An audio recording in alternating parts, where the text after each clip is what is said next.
conocí por fe, confundido y sin norte. Me atrajiste con amor, me adoptaste en tu familia y hoy te sirvo con honor. Jesús es el camino, Jesús es el Señor, la paz infinita me ha dado mi Dios. Jesús es el camino, Jesús es el Señor, por gracia recibo rescate y perdón.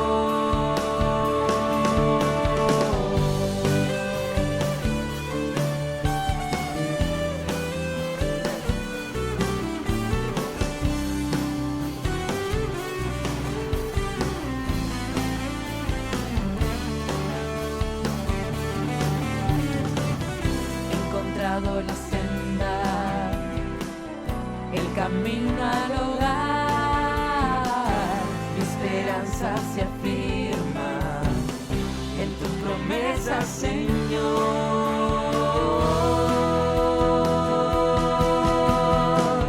Jesús es el camino, Jesús es el Señor, la paz infinita me ha dado mi Dios. Jesús es el camino, Jesús es el Señor, por gracia recibo rescate y perdón.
los martes, hora 20, en la reunión de hombres. Nos juntamos para el estudio de la palabra, de alabanza, de oración y momento de compartir, un momento muy especial entre los hombres. Nos juntamos todos los miércoles a orar 19 y 30 horas. Los jóvenes y adolescentes tenemos nuestro discipulado todos los jueves a las 20 y 30. El ministerio con las mujeres es un tiempo muy lindo que pasamos cada semana, donde podemos compartir versículos, experiencias. El sábado 22 arrancamos con la escuela bíblica, la cual realizamos con niños de nuestra iglesia, con niños que el ómnibus recoge por distintos barrios. Tenemos un momento de alabanza, un momento en el que compartimos lección, que se vienen 2 grupos por edades, y también tenemos un momento en que compartimos una rica merienda. Los esperamos. Los adolescentes nos reunimos los sábados a las 18:30. Es una reunión donde jugamos juegos de mesa, jugamos juegos juntos, nos divertimos. Hay una pequeña reflexión que es enfocada a los adolescentes para que ellos puedan entender y puedan divertirse. Jóvenes, los esperamos los sábados a las 20 horas, donde vamos a cantar al Señor y aprender juntos de su palabra. Bueno, muy bien, el Ministerio de Alabanza y Adoración se reúne todos los domingos a las 9:30 de la mañana. Tienen su ensayo, preparan las canciones para los jóvenes para sus reuniones y luego también preparamos las canciones para el domingo en la noche. Estamos viajando a Fraiventos los fines de semana y estamos teniendo un culto los domingos a las 10 de la mañana. Para las ofrendas tenemos 2 sobres, uno blanco y el otro verde.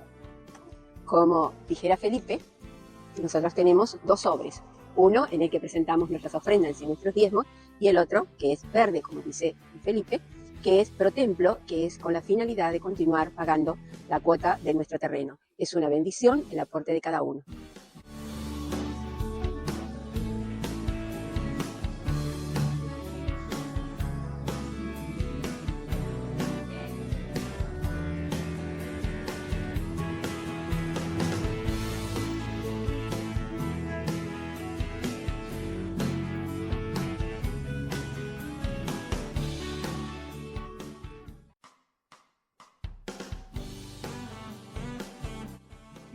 Los martes, hora 20, en la reunión de hombres.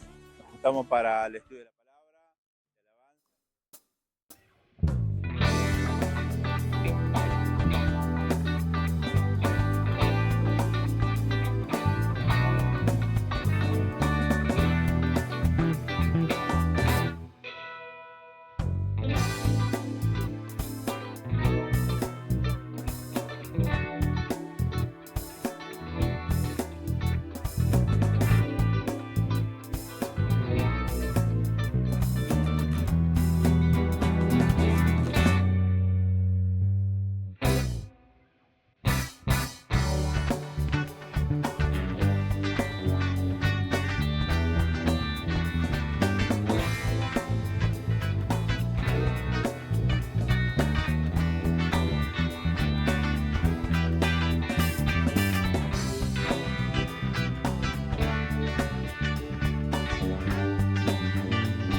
Bueno, bien hermano, y acá estamos en este domingo tan lindo que el Señor nos ha regalado.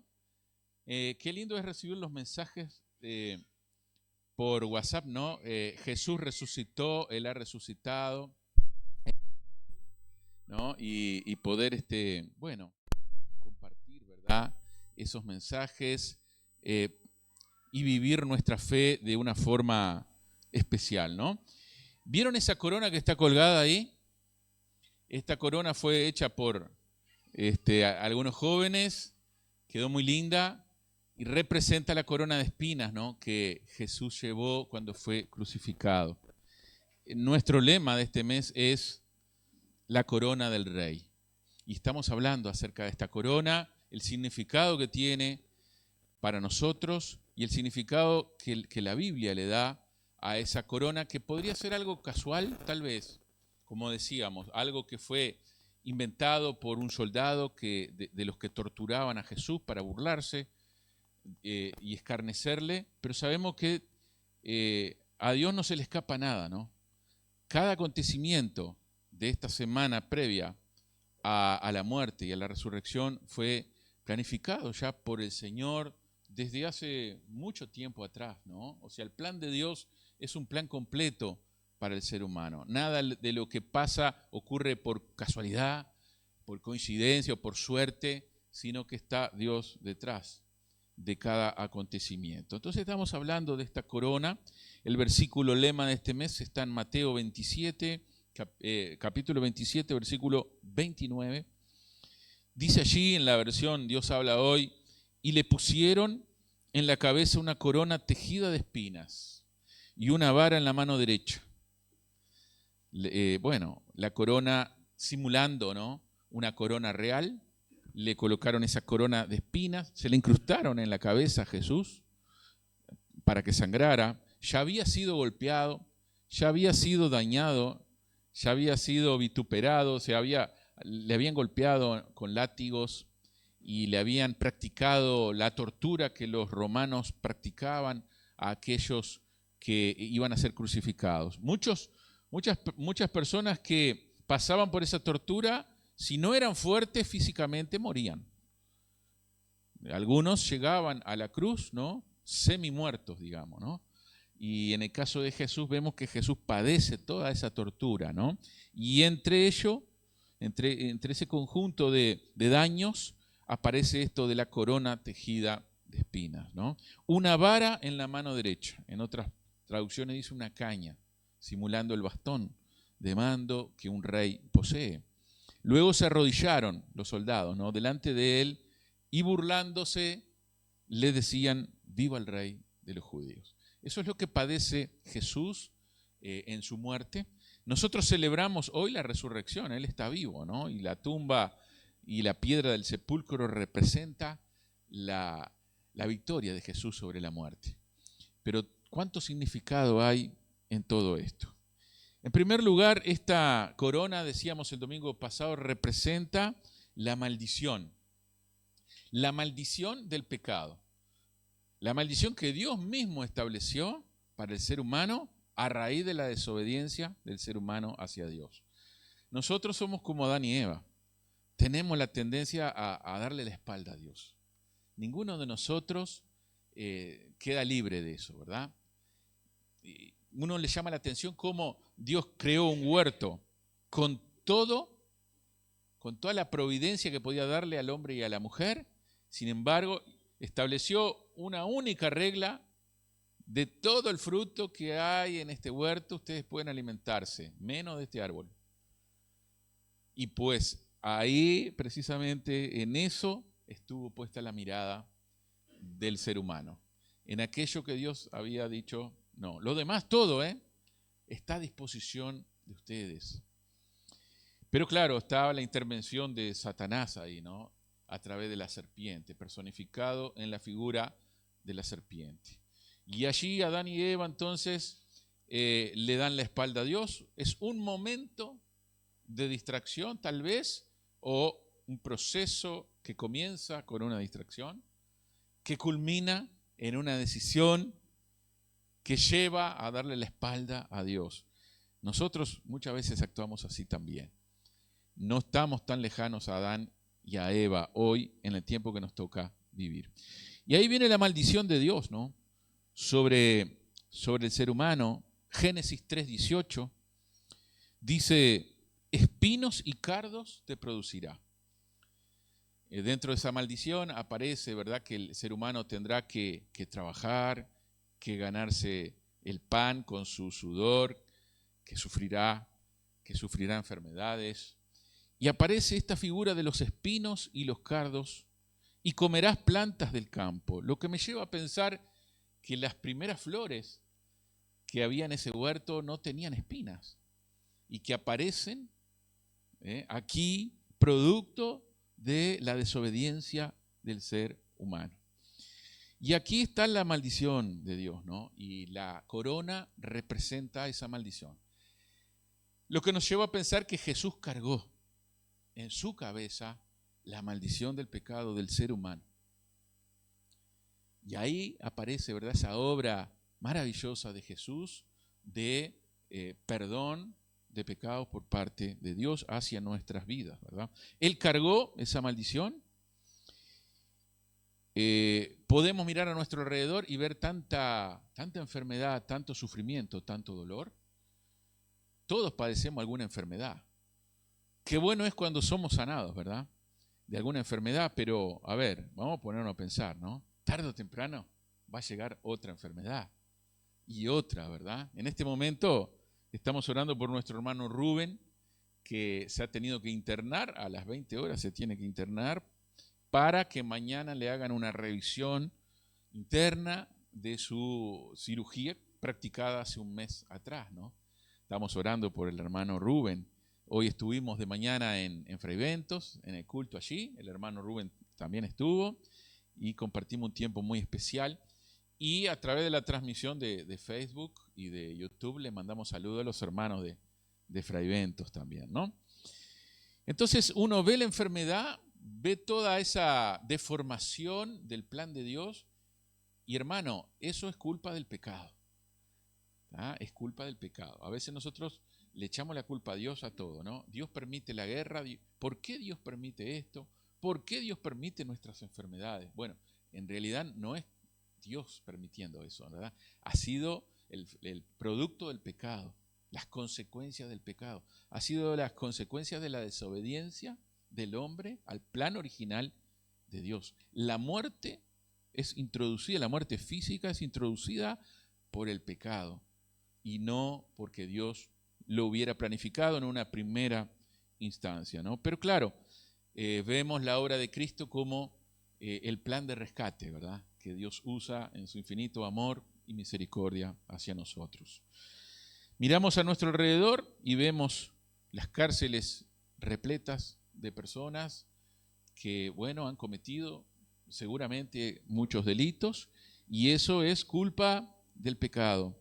Vemos el dolor, las dificultades, la agonía, la inmoralidad presente, creciendo, y eso es culpa del pecado. El ser humano que le ha dado la espalda a Dios, eso es pecado. Cuando nosotros decidimos lo que decidamos sin consultar a Dios, en cierta forma estamos pecando, ¿verdad? ¿Por qué? Porque estamos dejando de lado al Señor. Él nos creó para tener comunión con Él. Ese ha sido el plan original del Señor. Por lo tanto, Jesús llevó la corona de espinas porque cargó la maldición que era para nosotros. ¿Ok? Aquí viene el plan de rescate por parte de Dios. El segundo punto que tiene que ver, la segunda verdad que engloba la corona, la verdad espiritual, ¿no?, que conlleva la corona, tiene que ver con la miseria del ser humano. En Isaías 52, versículo 14, Antiguo Testamento, que ya anuncia mucho tiempo antes, ¿no?, los sucesos que iban a pasar con la muerte de Jesús, ¿no? Dice: ¿cómo se asombraron de ti muchos? De tal manera fue desfigurado de los hombres su parecer y su hermosura más que la de los hijos de los hombres. Está haciendo referencia aquí al daño que sufriría el Hijo de Dios, Jesús, previo a la crucifixión. Y bueno, en los evangelios se describe ese sufrimiento, ese daño, ¿verdad?, en el rostro, los golpes. De hecho, aquí en Mateo 27 habla de que con esa vara le golpearon en la cabeza, ¿no? Fue arrancada su barba, fue dañado, ¿verdad? Su rostro fue dañado. Y ayer creo que los jóvenes miraron la película La Pasión de Cristo, ¿puede ser? Y bueno, en esa película se ve reflejado la crueldad de los romanos a la hora de practicar la crucifixión. Y esa película es producto de una investigación que se hizo al respecto, ¿no? Entonces ese rostro dañado, ese cuerpo dañado, es el precio que Jesús pagó para que Dios nos perdonara a nosotros nuestro pecado. La cruz representa esa miseria del ser humano, ¿verdad? Él llevó nuestras enfermedades, Él llevó y sufrió nuestros dolores. Dice la Biblia que Él padeció una sola vez por los pecados, el justo por los injustos, para llevarnos a Dios. Ese es el plan de Dios. La corona representa esto. Hay un paralelismo entre la corona y la cruz de Cristo también, ¿verdad? Él fue crucificado. Y la cruz también representa nuestras enfermedades emocionales, espirituales, físicas, la desobediencia del ser humano, ¿verdad? Jesús fue crucificado allí, ¿verdad? El tercer punto, la tercera verdad que se ve reflejada en la corona, tiene que ver con la rebeldía del ser humano. Mateo 27, 29 dice aquí, ¿no? Burlándose, le decían, ¿no? En la versión Reina Valera del 60 dice, y pusieron sobre su cabeza una corona tejida de espinas, una caña en su mano derecha, e hincando la rodilla delante de él le escarnecían. Se burlaban, ¿no? Se burlaban diciéndole, salve, rey de los judíos. Esta burla representa la rebeldía del ser humano. Esa rebeldía que está presente hasta el día de hoy. Hermano, nosotros también actuamos con rebeldía. Muchas veces nosotros nos enroscamos en toda esta queja que el ser humano tiene y dentro de nuestra sociedad, dentro de nuestra cultura, está instalada también, ¿no? ese espíritu de queja, de quejarnos por todo. Hay insatisfacción, hay dolor en nuestra vida, no nos conformamos con nada y esa rebeldía que es parte, ¿no? de nuestra esencia está presente también aquí en estas personas, ¿no? que le escarnecían a Jesús diciéndole, salve, rey de los judíos. Querido hermano, aquí vemos que, bueno, el homenaje que le rinden a Jesús es un homenaje de humillación. Dice también el pasaje que le escupieron en el rostro. Aquí está reflejada la rebeldía del ser humano. Tu rebeldía, mi rebeldía, está ahí presente en esta corona de espinas. Número 4, la salvación. La corona de espinas también representa la salvación. Y aquí viene el lado bueno de todo esto, ¿no? Ningún pecado, dice la Biblia, va a pasar, digamos, se va a escapar del juicio de Dios. Todos nosotros vamos a ser juzgados un día. Un día nos vamos a presentar ante el tribunal de Dios. Ahí sí que va a haber justicia. Y no como la justicia del ser humano hoy, que es una justicia imperfecta, ¿verdad? Una justicia que tiene sus fallas, ¿no? Lo vemos en los informativos día a día. En 2 Corintios 5:21 dice, al que no conoció pecado, Jesús, por nosotros lo hizo pecado. O sea que Él llevó nuestro pecado. Un hombre sin pecado, llevando nuestro pecado. ¿Para qué? ¿Para qué, no? Y esta es la pregunta que muchos se hacen. ¿Por qué Jesús hizo eso si yo no se lo pedí?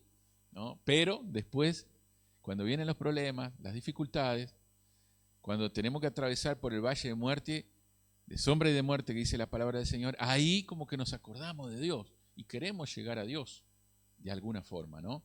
Y la única forma de llegar a Dios es a través de Cristo. Reconociendo este sacrificio, pidiéndole perdón al Señor por nuestros pecados y permitiendo que Jesús venga a habitar en nuestros corazones. Y es la forma en la cual seremos perdonados de todos nuestros pecados, ¿no? Jesús, entonces, hizo todo esto para que nosotros, dice, fuésemos hechos justicia de Dios en Él. Por lo tanto, Él recibió nuestro castigo, el castigo de nuestro pecado. Todo pecado recibirá su castigo, tarde o temprano. Ahora, aquellos que hemos aceptado al Señor Jesús como Señor y Salvador de nuestra vida, seremos perdonados. Seremos hechos, como dice aquí, justicia de Dios en Él. Y esta palabra justicia está relacionada con el término justificación, que tiene que ver con el perdón de los pecados. El Señor nos justifica a través de la obra de Cristo. ¿Ok? Por lo tanto, este es el plan de rescate de Dios para el ser humano.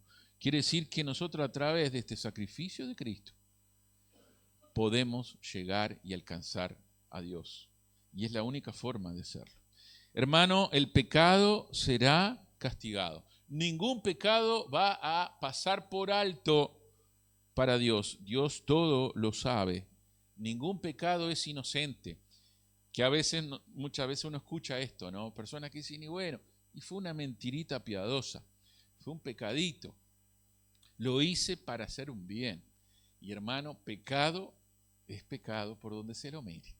No hay pecado grande, mediano, chico. Pecado es pecado ante los ojos de Dios. Y nosotros tenemos que también ser cuidadosos a la hora también de nuestras acciones, ¿verdad? A veces nosotros también entramos en esa cultura popular, en esa filosofía popular, ¿no? De decir, bueno, y le tuve que mentir porque si no, no lo iba a entender, ¿no? Bueno, tenemos que tener cuidado porque la Biblia nos enseña, ¿no? Que el padre de la mentira es Satanás, el enemigo de Dios. Ningún pecado es inocente y todo pecado contra Dios, tengamos presente que a veces nosotros cometemos pecado contra alguna persona, a veces nos equivocamos, ¿no? Porque tenemos una naturaleza pecaminosa, imposible, ¿no? No pecar, pero nuestro pecado ha sido perdonado. Pero a veces nosotros, ¿verdad? En nuestro relacionamiento cotidiano nos equivocamos y pecamos contra otra persona. Ahora, ese pecado contra esa persona es un pecado contra Dios en primer lugar. Y qué interesante, ¿no? El Señor nos ha enseñado que nosotros debemos perdonar o pedir perdón hasta 70 veces 7, dice Jesús, una vez que le preguntaron eso, ¿hasta cuándo? ¿No? Y bueno, quiere decir, y este número 7 es el número que representa la perfección que está en Jesucristo. O sea que todas las veces que sea necesario pedir perdón, pídelo. ¿Ok? Porque esto es lo que Jesús ha establecido para nosotros, para el ser humano, ¿no? Por lo tanto, todo pecado será o castigado o perdonado. Por eso es que la corona representa la salvación, el perdón de pecados. Y mi anhelo y el anhelo de todos los hermanos aquí es que aquellos que aún no tienen una relación personal con Jesús, no se vayan de este lugar sin abrir su corazón a Cristo, sin aceptarle al Señor Jesús en su corazón. Hay un episodio en la Biblia que se encuentra en el libro de Génesis, capítulo 22. Es la historia de un padre y un hijo. Y en cierta forma este relato que aparece en Génesis 22 representa lo que pasaría siglos después con Jesús muriendo en la cruz del Calvario. Este hecho que está en Génesis 22 ocurrió en el mismo lugar geográfico donde Jesús fue crucificado. Jesús fue crucificado en el monte, en el Gólgota. Y este episodio aquí entre Abraham e Isaac ocurrió en el mismo lugar geográfico, en el monte Moria. Y dice aquí la palabra de Dios que Dios le dijo a Abraham, toma ahora tu hijo, tu único hijo, Isaac, a quien amas, y vete a tierra de Moria. Y ofrécelo allí en holocausto sobre uno de los montes que yo te diré. Probablemente Isaac fuera un jovencito, de un adolescente, ¿no? Y continúa. Y Abraham se levantó muy de mañana y enalbardó su asno y tomó consigo 2 siervos suyos y a Isaac su hijo y cortó leña para el holocausto y se levantó y fue al lugar que Dios le dijo. Y ahí yo me imagino la escena, ¿verdad? Su hijo ayudándole a cargar la leña sobre el asno también junto con los siervos, ¿no? Al tercer día alzó Abraham sus ojos y vio el lugar de lejos. Entonces dijo Abraham a sus siervos, esperad aquí con el asno y yo y el muchacho iremos hasta allí y adoraremos. Ofreceremos sacrificio a Dios y volveremos a vosotros. Volveremos, ¿no? ¿Cuánto significado hay aquí en este pasaje, no? Tendríamos muchas cosas para hablar, ¿no? Y tomó Abraham la leña del holocausto y la puso sobre Isaac, su hijo. Y él tomó en su mano el fuego y el cuchillo y fueron ambos juntos. Entonces habló Isaac a su padre, Abraham, y le dijo, Padre mío. Y él respondió, heme aquí, mi hijo. Y él dijo, he aquí el fuego y la leña, mas ¿dónde está el cordero para el holocausto? Es una pregunta desgarradora esa, ¿no? El hijo que sabe que va a haber un sacrificio ofrecido a Dios, era como Dios lo había establecido, y se hacía mediante el derramamiento de sangre de un cordero seleccionado, pero resulta que no iba ahí el cordero en ese momento, ¿no? ¿Cómo hace Abraham para decirle a su hijo que él sería el cordero sacrificado, ¿no? Y respondió Abraham, dice el versículo 8, Dios se proveerá de cordero para el holocausto, hijo mío. E iban juntos. Abraham representa a Dios, Isaac representa a Jesús, el cordero sacrificado, ¿no? Y continúa diciendo el versículo 9, y cuando llegaron al lugar que Dios le había dicho, edificó allí Abraham un altar y compuso la leña y ató a Isaac, su hijo, y lo puso en el altar sobre la leña. Dicen los teólogos que este jovencito, Isaac, ya contaba con seguramente una fuerza importante y podía haberse negado ante su padre, un anciano, a que lo atase, ¿no? Sin embargo, ahí está ese hijo obedeciendo la voluntad del padre en una actitud de un cordero, ¿no? De un cordero sumiso y obediente. Así cumplió Jesús el plan de Dios, ¿no? Versículo 10, y extendió Abraham su mano y tomó el cuchillo para degollar a su hijo. Entonces el ángel de Jehová le dio voces desde el cielo y dijo, Abraham, Abraham. Y él respondió, heme aquí. Y dijo, no extiendas tu mano sobre el muchacho, ni le hagas nada, porque ya conozco que temes a Dios, por cuanto no me rehusaste tu hijo, tu único hijo. Muchos traemos esta historia a nuestros días y decimos, no, yo como padre no podría hacer algo así. Pero aquí la enseñanza va más allá de eso, ¿no? Habla de obediencia y habla también de lo que le cuesta a un padre, a Dios mismo, ¿no? Entregar y ofrecer a su hijo en sacrificio para perdón de pecados de los injustos. Entonces dice, versículo 13, alzó Abraham sus ojos y miró, y he aquí a sus espaldas un carnero, trabado en un zarzal, espinas. El zarzal tiene espinas, ¿verdad? Trabado en un zarzal por sus cuernos. Querido hermano, esta figura del carnero, trabado en un zarzal por su cabeza, representa la corona de espinas del cordero que Dios suplió en lugar de Isaac. Qué interesante, ¿no? Ahora Isaac se transforma en el ser humano, en la creación misma de Dios. Tú y yo somos Isaac.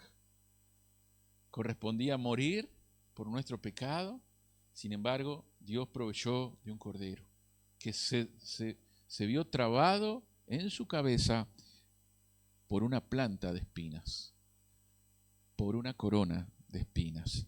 Y fue Abraham y tomó el carnero y le ofreció en holocausto en lugar de su hijo.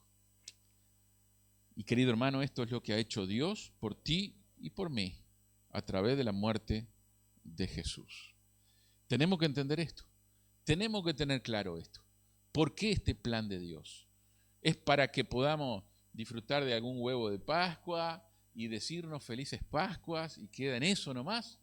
No, hay un trasfondo mucho más profundo que eso. La reunión familiar es muy linda y disfrutamos de eso, claro que sí, pero que podamos entender que la Pascua es Dios ofreciendo a su Hijo Jesús en perdón de tus pecados y de mis pecados. Y eso es lo que representa esta corona de espinas. Si uno sigue estudiando la Biblia, encontrará que este fue el último altar que Abraham hizo en su vida. Abraham hizo muchos altares ofreciendo sacrificio a Dios, pero este fue el último. ¿Por qué? Y porque fue el altar perfecto. Aquí fue consumido un cordero que ocupó el lugar de su hijo. Por lo tanto, ese fue el máximo altar que él pudo haber edificado a Dios. ¿Qué dice el Nuevo Testamento sobre Abraham?